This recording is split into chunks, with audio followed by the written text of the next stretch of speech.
pump water from the Nile. But the Hanging Gardens were built 2 centuries before him. The only device we have evidence for at that period is in fact the shadoof, a very simple tip beam device that's known as early as the 3rd millennium BC. You have a counterweight at one end and a basket on the end of a rope or a pole at the other that lifts the water up. We have illustrations of it from the 2nd millennium BC onward. We have illustrations of it in Assyrian art from the time the Hanging Gardens supposedly were functioning, and there are no illustrations of other devices that would have been suitable. So it seems to me that this is the only solution.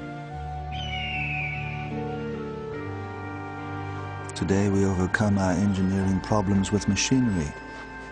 The ancients often looked no further than human labor, and in Babylon there was an endless supply.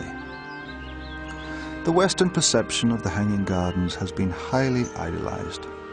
Terraced gardens with abundant water, even waterfalls.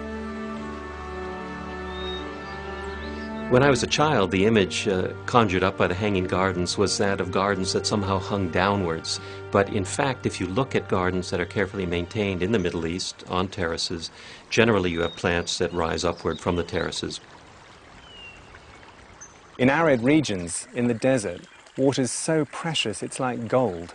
They have to control how they use it very, very carefully. They let the water come in down channels, and then they release the water so that it just rushes out, just for perhaps 10 minutes a day, and then they'll shut it off again and conserve it for the next time, next day. Just a tiny amount of water has created an intensity of color, green trees, which is just totally unexpected. Water could have been taken from the Euphrates, carried or lifted up to a cistern on the top terrace. From there, it would have trickled down through the different levels of the garden.